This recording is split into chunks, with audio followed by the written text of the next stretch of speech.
Hello dear students, welcome to our YouTube channel AD Classes. So in this video I am going to discuss about some important numericals of class 10th physics chapter electricity, and here is our first numerical. So let's start. A wire of resistance 5 ohm is bent in form of a closed circle. तो बच्चों हमारे पास क्या एक wire है, मान के चलिए ये वायर हमारे पास, और ये 5 ओम रेजिस्टेंस का वायर है। ये जो वायर है ये भी, इसका रेजिस्टेंस कितना है 5 ओम। इसको क्या किया गया है, बेंट किया गया है। किसकी फॉर्म में, क्लोज सर्कल की फॉर्म में। तो मैंने इस वायर को उठाया ऐसे और इस तरह से इसको एक क्लोज सर्कल की फॉर्म में मैंने इसको बेंट कर दिया भाई, ठीक है। यहाँ से उठा के ऐसे बेंट कर दिया, ठीक है। तो जब ये क्लोज सर्कल बना तो अब भी इसका रेजिस्टेंस कितना है, 5 ओम ही है। अब आगे ध्यान से पढ़िए, what is the effective resistance. तो ये अगर ये सर्कल है भाई तो इसका सेंटर कहीं ओ यहाँ पर होना चाहिए। So what is the effective resistance between the 2 points at the end of any diameter. तो देखिए जब भी किसी सर्कल में हम डायमीटर ड्रॉ करेंगे तो बच्चों हमें मिनिमम 2 पॉइंट मिलेंगे। कैसे, देखो ये रहा एक पॉइंट, ये रहा यहाँ पे एक पॉइंट, ये रहा यहाँ पे, ठीक है। इसको मान लेते हैं हम m पॉइंट, इसको n पॉइंट। अब कोई भी डायमीटर ड्रॉ करिए, चाहे इस तरह से कर लीजिए, इस तरह से, किसी भी तरह से करिए, मिनिमम 2 पॉइंट मिलेंगे आपको यहाँ पर। जैसे ही आप क्या ड्रॉ करोगे, डायमीटर, ठीक है, ऑफ द सर्कल, ठीक है। तो इन 2 पॉइंट के बीच में कितना इफेक्टिव रेजिस्टेंस होगा वो हमें कैलकुलेट करना है, ठीक है। तो ध्यान दीजिए कि जैसे हमें 2 पॉइंट मिले तो बच्चों ये जो पूरा वायर है आधे हिस्से में ऊपर की तरफ ड्रॉ हो गया और आधा हिस्सा नीचे। आधा हिस्सा क्यों बोल रहा हूं मैं, क्योंकि आपको पता है जो सर्कल का डायमीटर है वो सर्कल को 2 इक्वल हिस्सों में डिवाइड करता है। इसका मतलब ये हिस्सा नीचे वाले हिस्से के इक्वल होगा, ठीक है। अब मुझे बताइए कि अगर मुझे इस वायर में करंट फ्लो करना है, ठीक है, तो मैं क्या करूंगा, एक बैटरी कनेक्ट करूंगा। तो यहां से मैंने क्या किया, एक बैटरी कनेक्ट की, ठीक है। सबसे पहला काम यही होता है। तो ये हमने बैटरी कनेक्ट की, ठीक है। ये बैटरी का पॉजिटिव टर्मिनल, ये नेगेटिव, ठीक है। V वोल्टेज की कोई बैटरी है तो पॉजिटिव से करंट चलेगा, यहाँ आएगा। और देखो जैसे ही इस पॉइंट पर करंट आया, करंट 2 हिस्सों में डिवाइड हुआ, एक ऊपर की तरफ जाएगा, एक नीचे की तरफ। इसका मतलब ये है कि हमारे पास जो 2 हिस्से हैं ये, ठीक है, इनको नाम डाल देते हैं हम यहाँ पर R1, ये R2, ठीक है। भाई आपको पता है कि रेजिस्टेंस डायरेक्टली प्रोपोर्शनल होता है लेंथ के। अगर लेंथ को हाफ कर दिया आपने तो रेजिस्टेंस भी हाफ हो जाएगा, ठीक है। आगे समझ में ये। तो R1 और R2 कैसे कनेक्ट है, पैरेलली, ठीक है। तो सबसे पहले क्या काम करेंगे, हम यहाँ पर R1 और R2 की वैल्यू निकालेंगे, ठीक है। सो नाउ R1 क्या होगा भाई, R/2, और R की वैल्यू कितनी है 5, यानी कि 5/2 ओम। और सेम R2 भी क्या होगा, R/2 मीन्स 5/2 ओम। अब ये दोनों कैसे कनेक्ट है, R1 और R2। भाई यहाँ पर जो करंट है 2 हिस्सों में डिवाइड हुआ, इसका मतलब दोनों कैसे कनेक्टेड है, हमारे parallel. Now R1 and R2 are connected in parallel combination। तो अगर ये पैरेलल कॉम्बिनेशन में है तो टोटल रेजिस्टेंस कितना होगा भाई, 1/R1 प्लस 1/R2। ये हो गया नहीं, तो 1/RT की वैल्यू कितनी हो जाएगी, यहाँ से 1/R1 कितना है 5/2 प्लस 1/5/2, ठीक है। सो 1/RT इक्वल टू, भाई ये ऊपर चले जाएगा, यहाँ से 2 ऊपर जाएगा, तो 2/5 प्लस 2/5, ठीक। तो ये कितना हो जाएगा, 1/RT equal to 5 LCM, 2 + 2 4। So RT की वैल्यू आएगी भाई हमारे पास 5/4 ओम। और यही यहाँ पर हमारा फाइनल आंसर है, या इसको आप जो है इसकी फॉर्म में भी लिख सकते हो। कैसे? अगर आप 4 को 5 से डिवाइड करोगे तो आर की जो वैल्यू निकल के आएगी वो निकल के आएगी 1.25 ओम। ठीक है, तो ये हो गया हमारा इस तरह से क्वेश्चन। ठीक, तो हमारा जो इफेक्टिव रेजिस्टेंस होगा, ठीक है, वो कितना होगा? 1.25 ओम। अब हम दूसरे न्यूमेरिकल की तरफ बढ़ते हैं और देखते हैं। So students, this is our second numerical. A piece of wire of resistance R. हमारे पास कोई वायर है और इस वायर का रेजिस्टेंस है R. Is cut into 5 equal parts. मान के चलिए ये कोई वायर है जिसका रेजिस्टेंस है आर, और इसको अगर ए बी वायर को मैं कितने हिस्सों में? 5 हिस्सों में इक्वल पार्ट्स में कट करूं तो देखिए 1 2 3 4 5, तो 5 हिस्से हो गए 1 2 3 4 5। और आपको पता है कि जो रेजिस्टेंस है वो लेंथ के डायरेक्टली प्रोपोर्शनल होता है। ठीक है, अगर लेंथ को आप 5 टाइम्स हाफ कर दोगे तो रेजिस्टेंस भी 5 टाइम्स हाफ हो जाएगा। ठीक है, अगर लेंथ को आप क्या करोगे, जितने भी हिस्सों में आप डिवाइड करोगे उतने ही हिस्से में रेजिस्टेंस भी डिवाइड होता जाएगा। ठीक है, तो यहाँ पर सिर्फ एक पीस की अगर मैं बात करूँ रेजिस्टेंस की तो वो कितना होगा? R/5। ठीक है, ऐसे ही सेकंड का भी कितना होगा? R/5, इसका भी R/5, फोर्थ का भी R/5 और लास्ट वाले का भी R/5। इसके बाद क्या किया गया है? इन सभी को पैरेलली कनेक्ट किया है। ये जो हिस्से हैं इनको इस तरह से हमने क्या किया? 5 हिस्से हो गए और 5 हिस्सों को हमने ऐसे पैरेलली कनेक्ट किया है। तो ये पैरेलली कनेक्ट किए। ठीक है, तो जैसे ही पैरेलल कनेक्ट करेंगे तो इनका कुछ इफेक्टिव रेजिस्टेंस या टोटल रेजिस्टेंस होगा। ठीक है, तो हमें बताना है कि जो इफेक्टिव रेजिस्टेंस है, ठीक है, वो R डैश लिखा है, देखो मैंने यहाँ।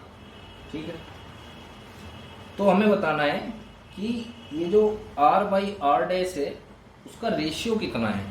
ठीक है, मेरा यहाँ पे R/R डैश का रेशियो कितना है। ठीक, तो ये करना है हमें इसमें।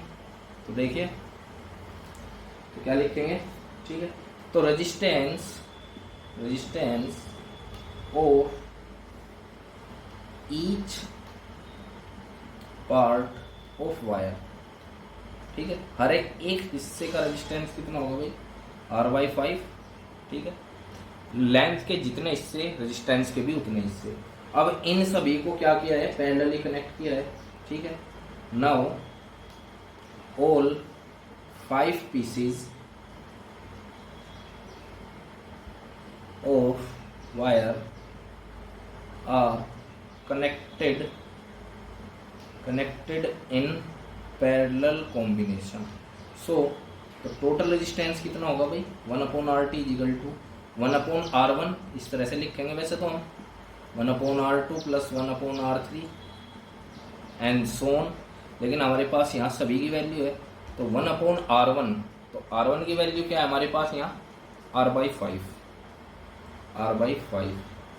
ऐसे ही 1/R/5, 5 है तो 5 बार लिखेंगे इसको। 1/R/5 प्लस 1/R/5 और प्लस 1/R/5। ठीक है, ये हो गया यहाँ पे। अब क्या करेंगे? अब देखिए, सो 1/RT इसके इक्वल होगा यहाँ। ये 5 ऊपर जाएगा सभी में तो क्या बनाएगा? 5/R plus 5/R plus 5/R plus 5/R plus 5/R। और देखिए वो फाइनल जो इक्विवेलेंट रेजिस्टेंस उसने बताया था, ठीक है, वो कितना होगा? R डैश बताया था वो, तो R डैश हो गया ये। और ये एलसीएम कितना होगा? R और ऊपर 5 plus 5 plus 5 plus 5 plus 5। So 1/R dash equal to 25/R। और अगर हम यहाँ पर निकालें इनका रेशियो क्या? R/R dash. ठीक है, तो ये यहाँ पर मल्टीप्लाई में जाएगा, ये R1 की मल्टीप्लाई में जाएगा, तो R/R डैश इक्वल टू 25/1, और आप ऐसे लिख सकते हो 25/1 इक्वल टू R/R डैश, या इसको इधर लिख लीजिए, एक ही बात है, 25/1 फाइनल आंसर। ठीक है बच्चों, अब हम नेक्स्ट न्यूमेरिकल नंबर 3 की तरफ चलेंगे। So student, this is our numerical number 3। So question is, show how could you join 3 resistors. तो 3 रजिस्टर्स है आपके पास, उनको ज्वाइन करना है। ज्वाइन करने के 2 ही तरीके हैं, या तो आप सीरीज में करोगे या पैरेलल में करोगे। ईच ऑफ 9 ओम, तीनों के तीनों रजिस्टर जो या रेजिस्टेंस है उनका कितना रेजिस्टेंस दिया है, 9 ohm. So that equivalent resistance of this combination is 13 ohm, 6 ohm. आपके पास 3 रजिस्टर है इस तरह से, 1, 2 और 3। ये 3 रजिस्टर है आपके पास में और सभी की वैल्यू है 9 ओम। आपको इन्हें इस तरह से कनेक्ट करना है कि टोटल रेजिस्टेंस एक बार 13 ओम आए, एक बार 6 ओम आए। तो इनको कनेक्ट करने के सिर्फ 2 तरीके हैं। पहला सीरीज कॉम्बिनेशन,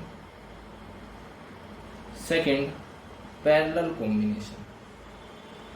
ये 2 ही तरीके हैं। तो एक बार हम तीनों को ही कहीं में करके देखते हैं सीरीज में,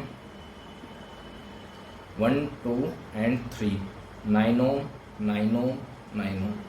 तो आपको पता है इक्विवेलेंट रेजिस्टेंस क्या होता है सीरीज में, तीनों को ऐड कर देते हैं, यानी कि R1 plus R2 plus R3।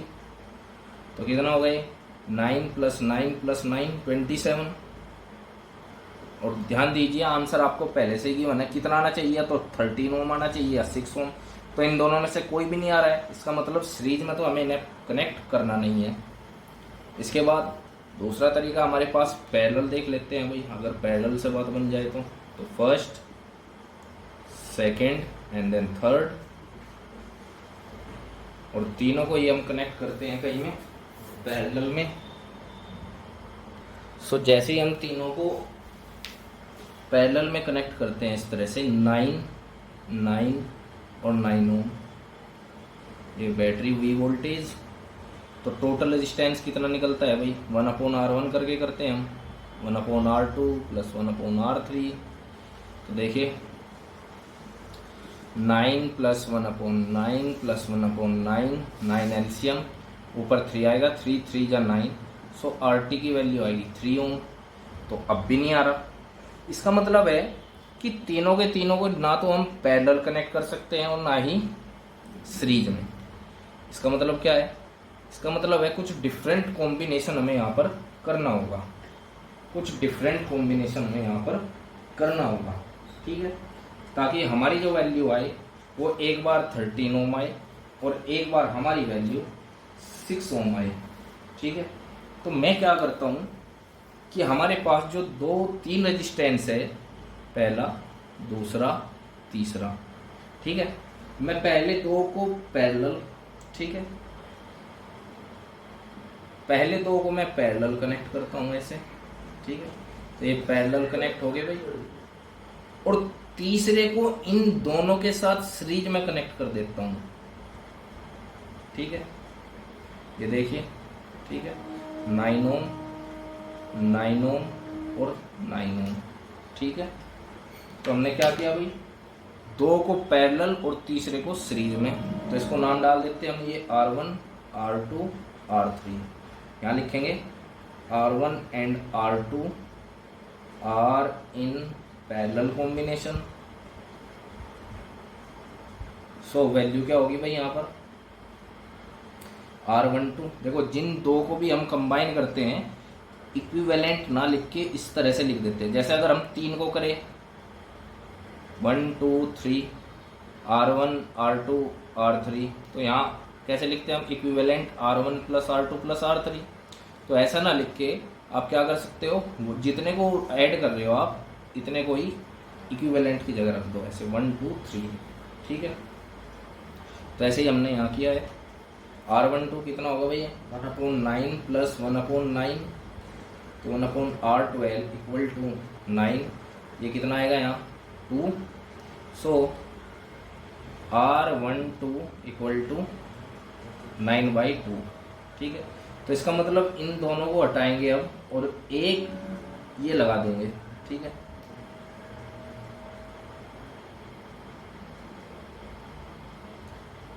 Nine by two ohm का। अब देखो इन दोनों को कनेक्ट करके, so R12 and R3 are in series combination. So R123 कितना होगा भाई, 9/2 प्लस 9, तो कितना होगा ये, तो ये होगा भाई 2 एलसीएम, तो 9 प्लस यहाँ पर 1 ले लेंगे तो 18, और 18 और 9 27 डिवाइड बाई 2, जिसकी वैल्यू अप्रोक्स आएगी। ठीक है, तो देखिए लगभग आ गया ना 13 हो। ठीक है, तो लगभग आए, ठीक है, या 12.9 करके आए या 13.45 के अराउंड अगर आए वैल्यू तो हम लगभग उसको 13 मानते हैं। ठीक है, तो इसका मतलब क्या है कि अगर 13 ओम हमें लाना है इक्विवेलेंट रेजिस्टेंस इन 3 रजिस्टर का, जिसकी हर एक वैल्यू 9 ओम है, तो उसमें से 2 को आपको कनेक्ट करना होगा कैसे, पैरेलल, 2 को पैरेलल और तीसरे के साथ में उसको सीरीज में कनेक्ट करना पड़ेगा।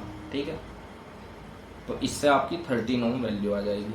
ठीक, अब नेक्स्ट 6 ओम कैसे लाएं। 6 ओम के लिए इसका अपोजिट करना है, बस आपको क्या करना है, इसका अपोजिट। कैसे, पहले आपने 2 को पैरेलल और 1 को सीरीज में लिया था। इसके लिए क्या किया था आपने, 2 को पैरेलल और 1 को सीरीज में। इसमें उल्टा कर दीजिए, 2 को आप क्या कर लीजिए, सीरीज में ले लीजिए। ठीक है, और 1 को उसके साथ पैरेलल में। तो कैसा होगा, देखो 2 सीरीज में करिए पहले, तो 2 सीरीज में देखो ये हो गया। अब इन दोनों के साथ एक पैरेलल ऐसे ही तो बनेगा भाई। ठीक है, और ये हमारी वोल्टेज बैटरी। ठीक है, ये R1 R2 R3।